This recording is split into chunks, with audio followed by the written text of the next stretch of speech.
안녕하세요. 승부 예측의 버프를 더하다 승부 예측 버프쇼, 여기가 승부처입니다. 지난 주말 이변들이 속출하며 승무패가 2회차 연속 2월됐습니다. 이번 30회차는 드디어 K리그 1 4경기가 대상 경기에 포함됐는데요. TV 중계 화면이 아닌 저희 크루들이 현장에서 직접 지켜본 경기들인 만큼 더욱더 꼼꼼하게 분석을 마쳤습니다. 그럼 여기가 승부처 승무패 30회차 지금 시작합니다. 먼저 1번 경기, 대구와 인천의 경기죠. 대구는 대구의 왕, 대구 그 자체 세징야 선수가 5경기 만에 부상 복귀전을 치렀습니다. 네, 맞습니다. 햄스트링 부상으로 빠져있던 세징야가 지난 주말 대전과의 원정 경기에서 선발로 출전하면서 부상에서 회복된 모습을 보여줬죠. 대구는 전형적인 선수비 후 역습 전술을 고수하는데요. 이 전술에서 공격으로의 전환 속도, 전개, 마무리까지 세징야가 있고 없고의 질적인 차이가 큰 만큼 대구의 전력이 한층 더 까다로워질 것으로 기대되고 있습니다. 대전과의 경기에서 역시나 대구의 별명인 딸깍 축구가 발동되면서 1대0 승리를 거뒀죠. 네, 근데 사실 이 경기는 대구에게 어느 정도 운이 따랐던 경기였습니다. 전반 6분 만에 상대의 후반 빌드업의 기점이 되는 조유민 선수가 부상으로 빠졌었고, 고재현 선수의 득점 상황도 조유민 선수 대체로 들어온 김민덕 선수의 클리어 미스가 있었으니까요. 이제 그래도 중원의 이진용, 박세진, 투미드를 선발로 세우면서 대전의 미드필더 플레이에 강하게 맞붙을 작전을 펼치고, 후반 대전의 기세가 살아나자 노련한 이용래 선수를 투입하면서 수비적으로도 잘 막아낸 대구의 전술적 운영도 돋보인 경기였습니다. 네, 대구는 주중 수원 삼성과의 FA컵 경기도 있었죠. 네, 주중 FA컵 경기에서는 일부 로테이션을 돌렸는데요. 전반 상대의 원터치 패스 한 방에 측면이 허물어졌고 0대1로 패하게 됐죠. 그래도 에드가 선수가 부상에서 복귀하여 후반에 10여 분 이상 경기를 소화한 것은 긍정적인 부분인 것 같습니다. 원정팀 인천은 4경기 무승, 어느덧 10위를 처지며 위기에 빠져 있습니다. 네, 맞습니다. 공격의 활력소가 됐던 천성호 선수가 부상으로 빠진 뒤 최근 4경기에서 2무 2패로 부진하고 2부도 수비적인 운영으로 바꾼 뒤 거둔 승점들이었죠. 광주와의 경기에서는 악재도 발생했는데요. 중원에서 수비적인 준추 역할을 해줄 문지환 선수가 불필요한 경고를 받으며 경고 누적으로 이번 경기에는 나설 수 없게 됩니다. 네, 강주의 경기는 1대1 무승부로 끝이 났죠. 네, 경기 초반 상대 광주의 약속된 코너킥 플레이에 전혀 수비적으로 대응하지 못하며 실점을 했는데요. 킥과 동시에 돌아뛰는 상대 선수들의 움직임에 반응하지 못했습니다. 광주 특유의 저돌적인 플레이에 수비 진영에서 굉장히 고정했던 경기였지만 경기 막판 세트피스 상황, 공격 가담한 수비수들의 공격력은 돋보였습니다. 결국 중앙 수비수 권한재의 동점골이 나왔고 데이브리지의 골과 다름없는 헤더도 있었죠. 네, 인천은 FA컵에서 2부팀 경남과의 맞대결을 펼쳤습니다. 네, 사실상 경남이 거의 풀 로테이션을 돌렸고 인천도 주축 선수들을 아끼면서 나선 경기였죠. 아무래도 1부와 2부의 전력차가 드러나며 인천이 3대0으로 이기긴 했지만 이번 주말 경기에 큰 영향을 미치진 않을 것으로 보입니다. 네, 그럼 이번 경기 어떻게 예상을 하시나요? 네, 저는 이번 경기 대구의 승리를 예상하는데요. 우선 대구의 공격 라인의 파괴력이 완성이 됐습니다. 에드가의 높이, 세징야의 개인 기량에 고재영까지 측면 윙백들의 좀 컨디션도 살아났고 바셀루스라는 조커 카드도 생긴 대구인 만큼 선수비 후역수 전술이 더욱 견고해진 상황입니다. 확실히 해결사가 없는 인천의 공격 전개가 대구의 수비적인 운영을 뚫어내기 어려울 경기죠. 지난 5라운드 맞대결에서는 0대0 무승부를 거뒀지만 당시 대구에는 세징야가 부상으로 빠져있던 경기였죠. 대구의 승리가 유력해 보이는 경기입니다. 역습 축구가 완성될 대구의 승리를 예상하셨네요. 이번 경기 서울과 강원의 경기죠. 먼저 익수벌의 서울. 최근 성적이 주춤해 보이지만 경기력은 좀 안정된 것 같은데요. 네, 맞습니다. 12라운드 울산 원정에서 아쉽게 2대3으로 패했고 13라운드 제주와의 경기에서도 1대1 무승부에 그쳤지만 5, 4일 전역으로 나서는 익수볼이 완벽하게 선수단에게 이식되면서 굉장히 수준 높은 빌드업 과정을 보여주면서 안정적인 경기력을 유지하고 있죠. 특히 나상호 선수의 오른쪽 측면에서의 활약이 돋보이고 있고 황의조 선수의 골 결정력이 조금 떨어진 점이 아쉽지만 다양한 선수들이 득점을 관여하고 있습니다. 지난 주말 제주 상대로도 압도하는 경기력을 선보였었죠. 네, 제주를 상대로도 전반 초반부터 상대를 몰아붙였죠. 공격 전개 시 공을 잡은 선수를 중심으로 풀백 자원들과 미드필더들이 공간을 창출하며 상대 수비수를 잘 이끌어내며 찬스를 만들어내는 전술적인 움직임이 돋보였습니다. 특히 역습 상황에서 풀백들이 사이드 라인 쪽으로 펼쳐주거나 공을 잡은 선수를 엇갈리면서 안쪽으로 침투하거나 상황에 따라서 다양한 움직임으로 상대 수비수들을 헷갈리게 만들었죠. 또한 공세를 펼치며 몰아칠 때 중앙 수비수 오스마르가 굉장히 높은 지역까지 올라오고 기성용 선수가 상대 박스 안까지 깊게 자리하면서 날카로운 패스 플레이를 보여주기도 했습니다. 네, 강원은 최근 4경기 패패패 그리고 이번 경기 무승부로 가까스로 연패에서 좀 벗어나게 됐습니다. 네, 맞습니다. 주말 포항을 상대로 일방적으로 밀리는 경기를 펼치긴 했지만 무실점 경기로 연패에선 벗어났습니다. 다만 강원이 수비적으로 잘 막아낸 경기라기보다는 상대 포항의 결정적인 슈팅들이 살짝 벗어나면서 어느 정도는 행운이 따른 무승부였습니다. FA컵에서 승리를 거뒀지만 2부팀 김포에게 굉장히 고전했습니다.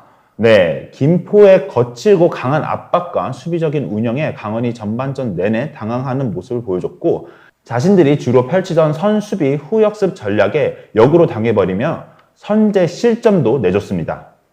그나마 갈레고 선수가 2부 리그 수비수들을 상대로 한 수 위의 기량을 선보이며 오른쪽 라인을 살려냈고 후반 이정엽 선수가 투입된 후 공격 진영에서 연계가 살아나며 가까스로 3대2 승리를 거뒀습니다.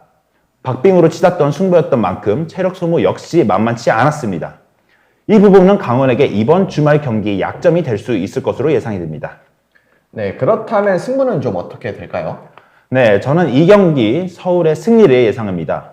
객관적인 전력, 경기 운영 능력, 선수단의 퀄리티, 그리고 체력적인 면까지 모든 면에서 서울이 앞서고 있는 것은 사실입니다. 다만 강원이 마음을 먹고 수비적으로 내려서서 운영을 한다면 골문을 열긴 쉽지 않을 경기로 예상이 됩니다. 수비적인 운영에 있어서 확실히 일가견이 있는 최용수 감독인 만큼 수비적인 축구를 펼칠 것을 예상이 되겠죠. 지난 주말 수비적인 제주를 상대로도 서울이 경험을 했던 답답했던 모습들을 다시 한번 느낄 수 있는 경기가 될 것으로 예상이 됩니다. 다만 강원이 세트피스 수비에서 약한 모습을 보여주고 있죠. 지난 9라운드 맞대결에서 강원이 3대2로 승리를 하긴 했지만 세트피스 상황에서 인상엽 선수에게 2실점을 했었고 3백 라인에서 제공권 수비에 약한 모습을 보이고 있죠. 서울이 세트피스 상황에서 결정력만 보여준다면 승리할 수 있는 경기로 예상이 됩니다. 수비적으로 나설 강원이지만 세트피스 변수로 서울의 승리를 예상하셨네요. 3번 경기 수원FC와 강주와의 경기네요. 수원FC는 3연패 부진인데 갑자기 실점이 많아졌어요. 네, 맞습니다. 박주호, 김선민, 투발란치를 세움에도 불구하고 실점이 많았습니다. 사실 포백 체제에서 잭슨과 신세계 투 센터백 운영은 좀 무리가 있었습니다. 신세계 선수가 센터백도 소화는 하지만 원체 측면 수비수 출신이고 잭슨은 높이가 정말 좋지만 발밑 수비와 민첩성이 떨어지기 때문이죠. 전북과의 경기에서는 3백 체제로 수비 전술을 바꿨지만 상대에게 측면을 내주면서 어려운 경기 운영을 했고 결국 3실점하며 무너졌습니다. 그래도 이승우 선수가 시즌 첫 골을 만들어냈다는 점은 위안이 될까요? 네, 아무래도 팀의 전체적인 분위기를 주도하던 이승우 선수의 긴 침묵이 끝났다는 점은 다행으로 보여지네요. 역습 상황, 오른쪽에서 왼쪽으로 완벽한 방향 전환에 이은 역습의 마무리로 이승우 선수가 골을 기록했습니다. 라스라는 확실한 골게터가 있는 만큼 이승우마저 기세를 올린다면 수원의 공격적인 운영은 확실히 탄력을 받을 수 있겠죠. 관건은 수비 밸런스를 어떻게 잡아내느냐 아닐까 싶네요. 아무래도 이영지 선수가 전역 후 복귀할 때까지는 어려움이 지속될 것으로 보입니다. 네, 강주는 악재가 생겼죠. 외국인 공격수 산드로가 무면허 운전으로 징계를 받았습니다. 네, 맞습니다. 국제 운전면허증 없이 운전을 하다가 사고를 내면서 연맹으로부터 징계를 받은 상황이죠. 하지만 산드로의 이탈이 광주의 전력에 큰 영향을 끼치지는 않을 것 같습니다. 앞서 12경기에서 단 한 골에 그쳤었고 높이 있는 공격수 허율도 존재합니다. 또한 광주의 공격 패턴이 큰 장신 공격수에 대해 의존하는 스타일이 아니기 때문에 큰 전력 누수는 아니라고 보여지네요. 네, 인천 원정에서도 1대1로 비겼었죠. 네, 완벽한 코너킥 패턴 플레이로 센터백 안영규의 득점을 앞서갔고 굉장히 저돌적인 압박 플레이로 인천을 몰아붙였지만 마무리 결정력이 부족했습니다. 후반 엄지성이 조커로 투입되면서 측면의 속도감을 살렸지만 추가 득점에는 실패했죠.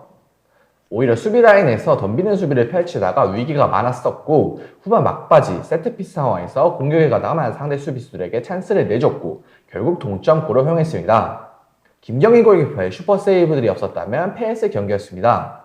수비 라인에서 심착한 플레이가 필요한 광주요. 네, 주중 FA컵에서는 서울 이랜드를 상대로 극장골 승리를 거뒀습니다. 네, 거의 풀 로테이션을 돌리긴 했지만 서울의 수비적인 운영에 좀 막히는 경기 운영을 펼쳤습니다. 후반 막판 교체 투입된 허열의 극장골로 좀 승리를 했는데요. 주중 경기 여파가 주말 경기에서는 크게 이어지지 않을 것으로 보이네요. 네, 그럼 이번 경기 결과는 어떻게 예상하시나요? 네, 저는 이번 경기 수원의 무 혹은 패를 예상합니다. 두 팀은 지난 5라운드 맞대결에서 광주가 2대0 승리를 거뒀었는데요. 광주의 강력한 전방 압박에 수원이 고정했던 경기였죠. 이번 경기 역시 비슷한 패턴으로 반복되지 않을까 싶습니다. 수원은 수비적인 해법을 찾아내지 못하고 있습니다. 전북전, 제주전 모두 측면에서 균형이 생겼고 여기서 넘어오는 크로스에 대처를 하지 못했죠. 전북전 후반에는 박주호 선수가 미드필더가 아닌 수비수에 가깝게 수비적으로 내려섰음에도 불구하고 추가 실점이 이어졌습니다. 아마도 이 부분을 광주는 집요하게 파고들 것으로 예상이 되는데요. 특히 광주는 두현석과 같은 풀백들의 공격 가담이 뛰어나고 아산이와 엄지성으로도 대표되는 좌우 윙어도 보유하고 있습니다. 광주의 활기차 공세에 수원이 어려움을 겪을 경기로 예상되죠. 다만 광주도 최근 골 결정력이 많이 떨어져 있는 만큼 무승부 가능성도 큰 경기입니다. 수비적인 해법을 못 찾은 수원인 만큼 무패를 예상하셨네요. 4번 경기 울산과 대전의 경기입니다. 울산은 수원 원정에서 3대2로 승리했지만 좀 3골을 내준 것이 아쉬웠습니다. 네, 상대팀 수원이 수비적으로 내려서며 공간을 주지 않으려고 노력했지만 루빅손의 슈퍼플레이로 선제골을 뽑아냈죠. 김영건 선수의 중거리 골도 있었고 상대 수비로 얻어낸 PK로 마텐 아담의 결승골도 성공시켰습니다. 그러나 이날 무려 21개의 슈팅을 퍼부었고 골대를 3번이나 때리며 3득점에 그친 것은 아쉬운 경기력이었죠.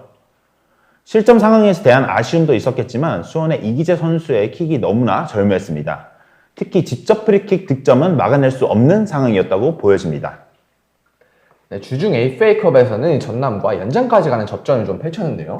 네, 대폭의 로테이션을 돌렸고 하이리그 전남이 저돌적인 압박 플레이에 굉장히 고전했던 울산입니다. 아무래도 그동안 경기를 많이 뛰지 않았던 선수들이다 보니 경기력에서 편차가 컸습니다. 연장까지 가서 승리를 했지만 주전조 선수들이 교체로 출전하는 시간이 길지 않았던 만큼 주말 경기에 영향은 끼치지 않을 것으로 예상이 되네요. 대전은 대구와의 주말 리그 경기에서 악재가 좀 겹쳤습니다. 네, 맞습니다. 전반 6분 만에 후방 빌드업의 시작점인 센터백 조유민 선수가 부상으로 아웃됐고 후반 막판 주세종 선수가 경고 누적으로 퇴장을 당하며 이번 경기에서 중원과 수비 라인의 중심인 두 선수가 모두 나설 수 없게 됐습니다. 대구와의 경기는 말 그대로 창과 방패의 대결이었던 것 같은데요. 네, 맞습니다. 대전은 강한 압박과 미드필더를 공격 가담으로 대구를 두드렸지만 대구의 견고한 수비벽을 넘어서지는 못했습니다. 티아고와 같은 확실한 타겟면의 부재도 아쉬웠던 경기였죠. 후반 마사의 투입으로 공격 전개의 속도도 높였지만 마무리 짓지 못했습니다. 박스 안에 공간이 생기지 않다 보니 대전의 장기인 미드필더들의 침투에 의한 공격의 마무리가 안 됐습니다. 16개의 슈팅을 퍼부었지만 정교한 한 방이 없었던 경기였습니다. 주중 FA컵에서는 제주 원정을 다녔죠. 네, 주중 경기에서 하필 제주 원정이었던 만큼 부상 회복 선수와 후보 선수들 위주로 스쿼드를 꾸렸습니다.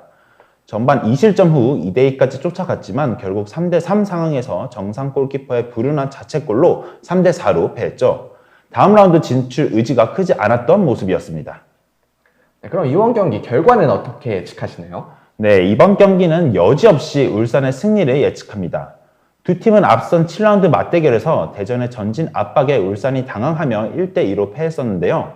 울산은 이규성 그리고 박용우 선수의 3선 조합으로 어느 정도 뒷공간의 안정감을 공고히 하고 있습니다.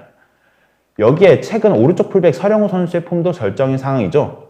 반면 대전은 조유민, 주세종 두 선수의 결장이 생각보다 큰 전력 누수로 될 것으로 보여집니다. 특히 노련한 주세종의 이탈은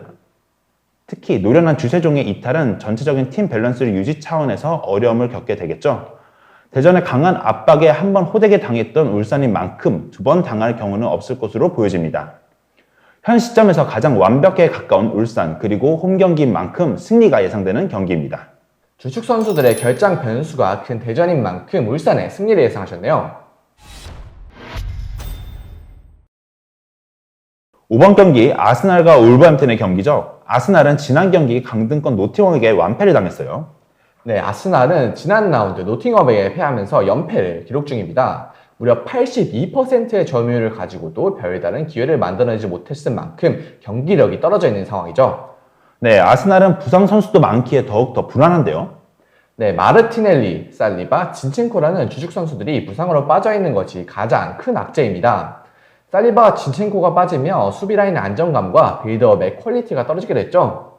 이번 경기에서는 특유의 3-2-5 빌드업 전술보다는 조금 더 일반적인 빌드업 형태를 맞는다면 선수들의 퀄리티는 좋기에 반등할 가능성은 있습니다. 네, 울버햄튼은 지난 라운드 무승부를 거뒀네요. 네, 울버햄튼은 지난 라운드 에버튼과 무승부를 거뒀습니다. 잔류를 위해 승점이 필요한 에버튼을 상대로 쉽지 않은 경기를 펼쳤죠. 선제골을 기록하며 앞서 나갔지만 후반 추가 시간에 동점골을 허용했습니다. 역시 울버햄튼의 문제점은 수비보다는 공격이겠죠? 네, 수비력은 믿을만 하지만 공격적인 부분에 있어서는 역시 의문이 있습니다. 황희찬이 득점을 기록하긴 했지만 공격수 자리에는 누가 들어가도 만족스럽지 않죠. 이번 경기에서도 공격적인 부분에서 어려움이 겪을 수 있는 울버햄튼입니다. 네, 그렇다면 결과는 어떻게 예상하시나요? 네, 저는 이 경기 아스날의 승리를 예상합니다. 아스날의 부상자가 많기는 하지만 홈에서 올 시즌 리그 단 2패에 그칠 정도로 홈에서 강하죠. 시즌 마지막 홈 경기라는 점에서 동기부여 요인도 있기에 아스날이 충분히 가져올 수 있는 경기로 보고 있습니다. 시즌 마지막 홈 경기인 만큼 아스날의 승리를 예상하셨네요. 6번 경기 아스톤 빌라와 브라이튼의 경기죠. 아스톤 빌라는 지난 라운드 무려 리버풀 원정에서 무승부를 거뒀어요. 네, 빌라는 지난 라운드 리버풀과 무승부를 기록했습니다. 비기긴 했지만 와킨슨의 페널티킥 실패가 있었기에 승리할 수도 있던 경기였죠. 이 경기 전에 연패를 기록하면서 흔들리나 했지만 안필드 원정에서 무승부를 거두면서 분위기는 다잡았습니다. 네, 빌라에게 있어서는 이 경기가 시즌의 성패를 가릴 수 있는 가장 중요한 경기가 됐어요. 네, 아직 8위 토트넘과 승점 1점, 9위 브렌트포드와 승점 2점 차로 컨퍼런스 리그 진출을 위해서는 이 경기 승리가 크게 필요합니다. 승리를 거두면 자력으로 컨퍼런스 진출을 확정 지을 수 있기에 승리를 위한 동기부여는 충분할 것으로 보이죠. 네, 브라이튼은 주중 맨시티와의 경기에서 유로파 진출권을 확정지었어요. 네, 브라이튼은 주중 맨시티와의 경기에서 무승부를 거뒀습니다. 이 경기로 유로파리그 진출이 확정됐기에 이번 경기에서는 좀 여유롭게 로테이션을 가동하며 시즌을 마칠 것으로 예상됩니다. 혹시나 주전 라인업을 가동한다 해도 주중 경기를 치렀기 때문에 체력전 부담은 확실할 것으로 예상되죠. 네, 그렇다면 경기 결과는 어떻게 될까요? 네, 저는 이 경기 아스톤 빌라의 승리를 예상합니다. 우선 주중 경기를 치른 브라이튼보다 체력적인 면에서 여유가 있고 동기부여도 더욱 확실하죠. 게다가 홈 경기이기에 압도적인 분위기 속에서 경기를 칠 수 있을 것으로 보입니다. 네, 체력적인 우위와 동기부여가 확실한 아스톤 빌라의 승리를 예상하셨네요. 7번 경기 브렌트포드와 맨시티의 경기죠. 브렌트포드는 지난 라운드 토트넘을 잡아냈습니다. 네, 브렌트포드는 토트넘에게 승리를 거두면서 연승을 이어가고 있습니다. 또한 아스톤 빌라, 토트넘의 경기 결과에 따라 컨퍼런스 리그에 진출할 수도 있는 가능성이 생기기 때문에 마지막 홈 경기가 매우 중요해졌습니다. 에이스 아이반 토니가 징계로 결장하면서 부진이 예상됐는데 결과는 그러지 않았죠. 그 요인은 어디에 있을까요? 아무래도 은베모의 존재가 가장 크지 않을까 싶습니다. 토니가 빠진 두 경기에서 3골을 기록하면서 토니의 부재를 완전히 잊게 했죠. 은베모가 있다면 득점력에 대한 걱정은 하지 않아도 될 브렌트포드입니다. 게다가 토니 대신 투입됐던 위사도 계속해서 좋은 모습을 보이고 있어 토니의 부재는 큰 문제가 되지는 않을 것으로 보입니다. 네, 맨시티는 주중 브라이튼과의 경기에서 무승부를 기록했네요. 네, 우승이 확정되면서 여유가 있던 맨시티는 디아스, 에드르송, 그리쉬 등에게 휴식을 부여하면서 여유 있는 운영을 보였습니다. 이 경기는 FA컵 결승전에 치르는 마지막 경기기에 홀란, 데브라이너 등 주요 선수들에게는 휴식이 부여될 가능성이 높습니다. 지난 경기 휴식을 취했던 인원들은 다시 투입될 가능성이 높죠. 네, 우승이 확정되어 그런지 지난 두 경기에서 조금은 아쉬운 모습을 보여줬는데 이번 경기는 조금 다를까요? 네, 아무래도 결과에 큰 의미를 두지 않아도 되는 경기들이었기에 로테이션도 많이 가동을 했고 조금은 여유 있게 경기를 풀어나가기도 했습니다. 다만 이번 경기는 좀 다릅니다. FA컵 결승 전에 마지막으로 팀을 점검할 수 있는 시간이죠. 일부 선수들이 벤치에서 출발할 가능성은 있어도 전체적으로 긴장감을 가지고 경기를 준비할 것으로 예상됩니다. 네, 그렇다면 경기 결과는 어떻게 예상하시나요? 네, 저는 이번 경기 브렌트포드의 승 혹은 패배를 예상합니다. 브렌트포드는 이 경기 반드시 승리가 필요하기에 어느 시점에서는 공격적으로 나설 확률이 높죠. 그러다 보면 진짜로 결과를 만들어낼 수도 있고 반대로 쉽게 실점하며 무너질 수도 있습니다. 맨시티 입장에서는 후반 막판까지 공격적으로 나서는 브렌트포드를 상대로 무리한 수비를 할 이유가 없기 때문에 후반 막판까지 만약에 긴장감 있는 스코어가 유지된다면 브렌트포드에게 승리가 있습니다. 다만 맨시티도 이 경기에선 여유를 부리지만은 않을 것이고 전력차는 확실하기 때문에 브렌트포드가 패할 가능성도 있는 경기입니다. 공격적으로 나설 브렌트포드인 만큼 승패를 갈릴 경기로 예상하셨네요. 8번 경기 첼시와 뉴캐슬의 경기죠. 첼시는 지난 라운드 맨시티에게 패했습니다. 네, 우승이 확정된 맨시티가 주요 선수들을 모두 벤치에 두면서 2군에 가까운 라인업을 가동했지만 첼시는 결과를 만들어내지 못했습니다. 수비 불안이 여전했고 공격에서도 결정력이 또 한번 발목을 잡았죠. 또한 오늘 새벽에 열렸던 맨유와의 경기에서도 4대1로 패했습니다. 네, 최근 부상자도 많고 동기부여도 떨어진 모습인데요. 네, 바디아, 실, 리스 제임스, 강태, 마운트, 쿠쿠렐라, 칠웰, 코바치치 모두 주요한 자원으로 부상자 명단에 올라 있습니다. 이들 중 일부는 주말 경기에서 돌아올 가능성이 있긴 하지만 이 경기 결과에 대한 의미가 적은 첼시인 만큼 무리하게 선수들을 복귀시키진 않을 것으로 예상됩니다. 네, 뉴캐슬은 레스터와 무승부를 거뒀어요. 네, 결과는 무승부였지만 슈팅 숫자가 23대 1이었을 만큼 뉴캐슬이 압도했던 경기였죠. 공격진의 세밀한 마무리는 아쉬웠지만 경기력은 전체적으로 아주 탄탄했습니다. 또한 이 경기로 챔피언스리그 진출이 확정된 뉴캐슬입니다. 네, 챔피언스리그 진출이 확정된 만큼 여유로운 경기를 나설 수 있게 됐어요. 네, 뉴캐슬이 이 경기 결과에 집착하지 않아도 되는 만큼 그동안 나서지 못했던 선수들을 내보낼 가능성이 있습니다. 현 상황에서는 주전과 후보의 격차가 조금 있는 뉴캐슬이기에 큰 폭의 로테이션을 가동한다면 경기력이 떨어질 여지는 있을 것으로 보이죠. 네, 그렇다면 경기 결과는 어떻게 예상하시나요? 네, 이 경기는 첼시의 무승부 혹은 패배를 예상합니다. 최근 첼시의 경기력은 재앙에 가깝습니다. 램파드 감독 부임 이후 단 1승만을 거뒀죠. 부상 때문에 최상의 전력을 가동할 수 없다는 점도 크게 작용합니다. 뉴캐슬이 로테이션을 가동한다 해도 전력에서 앞설 것이라 보기는 힘들죠. 또한 금요일 새벽 경기로 인해 체력적인 부담을 안고 있습니다. 하여 뉴캐슬의 우승을 예상하지만 뉴캐슬은 마무리에 있어 불안한 면이 있는 팀이기 때문에 무승부 가능성도 있는 경기입니다. 네, 체력적인 부담감을 가진 첼시와 마무리에 불안감이 큰 뉴캐슬인 만큼 첼시의 무패를 예상하셨네요. 9번 경기 크리스탈과 노팅엄의 경기죠. 크리스탈은 지난주 풀럼과 무승부를 기록했어요. 네, 미트로비치가 복귀한 풀럼과 대등한 경기를 펼치면서 아주 좋은 모습이었습니다. 고민이었던 스트라이커 자리에 나섰던 에두아르가 득점을 기록한 것도 긍정적이었죠. 호지슨 감독 부임 이후 5승 2무 2패로 흐름이 아주 좋습니다. 에이스 자아가 부상으로 나서지 못하는데 이 점은 괜찮을까요? 네, 자아의 이탈은 분명 큰 전력 약화지만 지난 두 경기에서 3개의 공격 포인트를 생산하는 에제가 있기에 그 공백을 최소화할 수 있을 것 같습니다. 공격수에 가깝게 높게 전진 배치된 에제의 파괴력은 최근 분명 위협적이었죠. 네, 노팅엄은 지난 라운드 무려 아스날을 잡아내면서 승리를 거뒀죠. 네, 점유율은 단 18%만 가져가면서도 1대0 신승을 따낸 노팅엄입니다. 노팅엄답게 적은 점유율 속에서도 직선적인 공격으로 해답을 찾아냈죠. 다만 경기 막판 나바스 골키퍼가 부상으로 빠진 것은 큰 악재입니다. 올 시즌 부상의 악령이 계속 시달리고 있는 노팅엄이죠. 네, 현재 11명의 선수가 부상자 명단에 올라있는 노팅엄입니다. 특히 핸더슨이 장기 부상으로 빠져있는 골키퍼 자리에 나바스가 출전이 불투명하기에 세 번째 골키퍼 헤네시가 출장할 수 있다는 점은 큰 불안 요소입니다. 네, 그렇다면 경기 결과는 어떻게 될까요?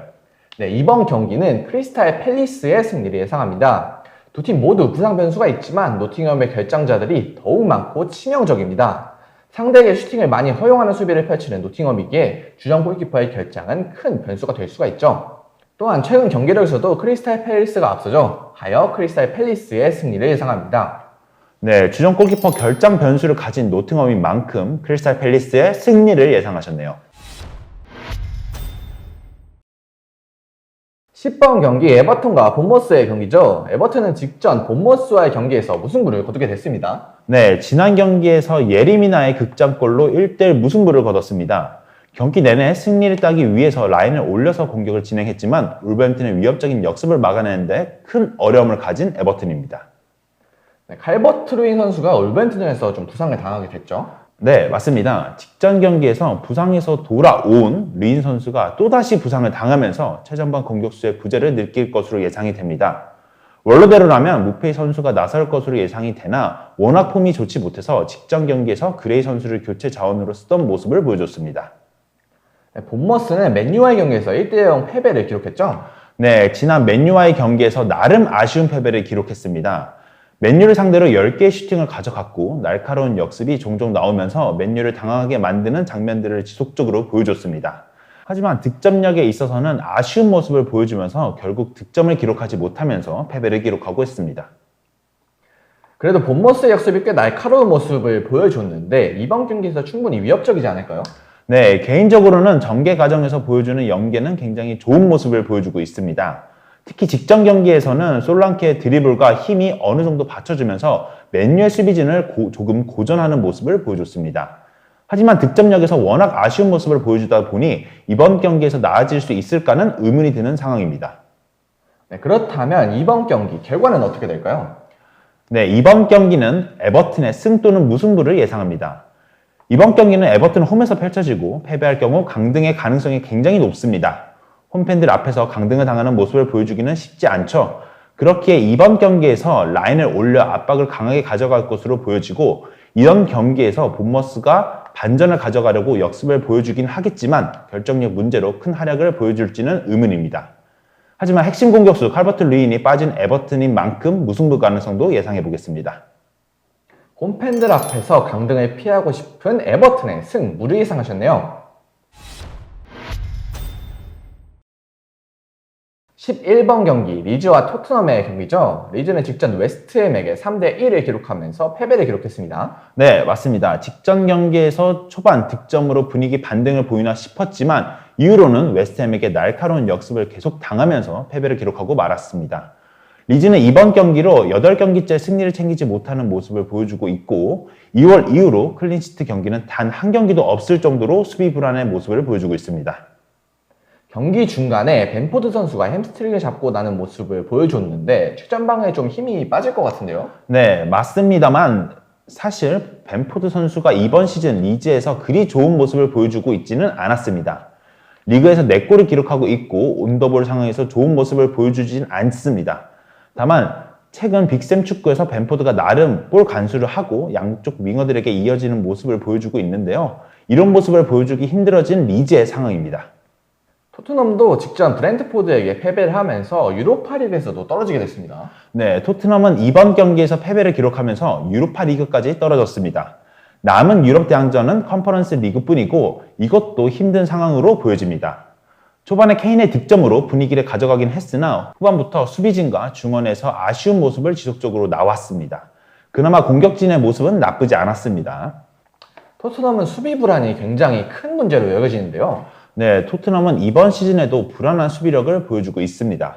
특히 실점을 해서는 안 되는 전후반 초반이나 경기 막판 80분 정도의 실점을 하는 모습을 많이 보여주고 있습니다. 이런 부분은 수비의 집중력이 굉장히 떨어지는 것으로 판단이 되며 직전 경기에서도 수비에 안정감을 주기 위해서 수비와 중미의 간격을 좁히려고 했으나 전혀 문제가 해결되지는 않았습니다. 네, 그래서 경기 결과는 어떻게 될까요? 네, 이번 경기는 리즈의 승패를 예상합니다. 두 팀에게 모두 중요한 경기입니다. 리즈는 강등권을 탈출하기 위해서, 토트넘은 남은 유로파 컨퍼런스를 챙기기 위해서, 하지만 전력상 우위를 점하고 있는 토트넘이 유리할 것으로 예상이 됩니다. 특히 케인이 득점을 성공한다면 마지막까지 유럽 대항전에서 싸우지 않을까 싶지만 빅샘의 크로스 플레이에 토트넘의 선수들이 이를 잘 막아낼지는 의문이 들기에 이번 경기 승패를 예상해 봅니다. 강등 탈출, 유럽 대항전 진출, 동기부여가 확실한 두 팀인 만큼 승패 갈릴 경기로 예상하셨네요. 12번 경기 레스터시티와 웨스트햄의 경기죠. 레스터시티는 직전 경기에서 무려 뉴캐슬을 상대로 무승부를 거뒀네요. 네, 맞습니다. 하지만 이번 경기는 레스터에게 굉장히 운이 많이 따랐던 경기였습니다. 특히 골대를 맞히는 슈팅이 굉장히 많았으며 점유율이 8대2로 나왔을 정도로 경기 내내 뉴캐슬이 주도하는 모습을 보여줬습니다. 이번 경기에서 레스터는 XG값이 0.09로 기록할 정도로 전혀 위협적이지 못한 모습으로 굉장히 답답한 모습을 보여줬습니다. 그래도 무승부를 거뒀으니 분위기에 좀 반등은 성공한 것으로 보이는데요. 네, 제 생각에는 분위기 반등이라고 보기는 어려울 것으로 보여집니다.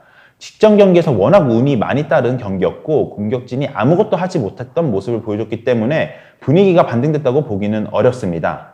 하지만 최근 5경기에서 3무 2패로 꾸역꾸역 승점을 쌓고 있고 다음 경기 승리를 거두게 된다면 강등 탈출의 가능성도 생기기는 합니다. 웨스트햄은 직전 리즈와의 경기에서 3대1로 승리를 거뒀습니다. 네, 리즈가 강등권 탈출을 위해 라인을 올려 상대했고 초반에는 고전하는 모습을 보여줬습니다. 하지만 동점골을 기록하고 나서는 웨스트햄의 역습이 굉장히 매서운 모습을 보여줬습니다. 특히 포르날스나 보엔이 침투가 굉장히 좋았고 파케타의 연계 능력도 굉장히 좋았습니다. 라이스의 슈책도 하락도 굉장히 뛰어났습니다. 네, 그리고 웨스트햄은 아직 유럽 대항전이 남아있죠? 네, 맞습니다. 웨스트햄은 이번 리그 마지막 경기를 치르고 열흘 뒤에 피오렌티나의 컨퍼런스 리그 결승전이 남아 있습니다. 아마도 열흘이 남았기 때문에 체력적인 변수는 거의 없을 것으로 보여지지만 레스터가 무조건 승리를 챙겨야 하기 때문에 강한 압박을 가하게 된다면 이번 경기에서 주전자원들을 빠르게 교체해줄 가능성도 있어 보입니다. 그렇다면 경기 결과는 어떻게 예상하시나요?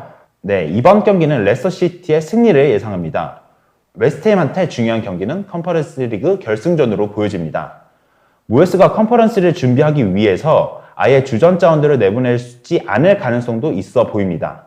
만약 선수를 내보낸다고 해도 빠른 시간에 교체해줄 가능성이 있지 않을까 예상해보고 레스터의 공격진이 답답함을 보여준다고 하지만 강등 탈출을 위해 선수들이 많이 뛰는 모습을 보여준다면 충분히 승리할 가능성이 있는 경기로 보여집니다.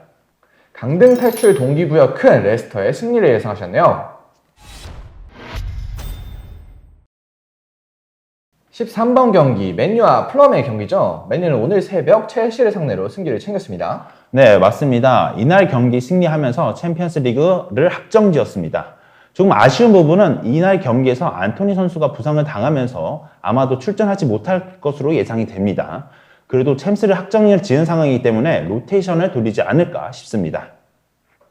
최근 카세미르나 엘릭센 등 중원 선수들이 압도적인 모습을 보여주고 있어요. 네, 맞습니다. 카세미르 선수가 최근 지속적으로 득점을 기록하고 있죠. 중원의 선수 조합은 리그에서 탑급이며 확실히 브루노, 그리고 에릭센, 그리고 카세미르의 조합은 굉장히 위협적이며 상대 중원을 잡아먹는데 충분히 가능한 조합입니다. 플럼은 크리스탈 팰리스와의 경기에서 2대1 무승부를 거뒀네요.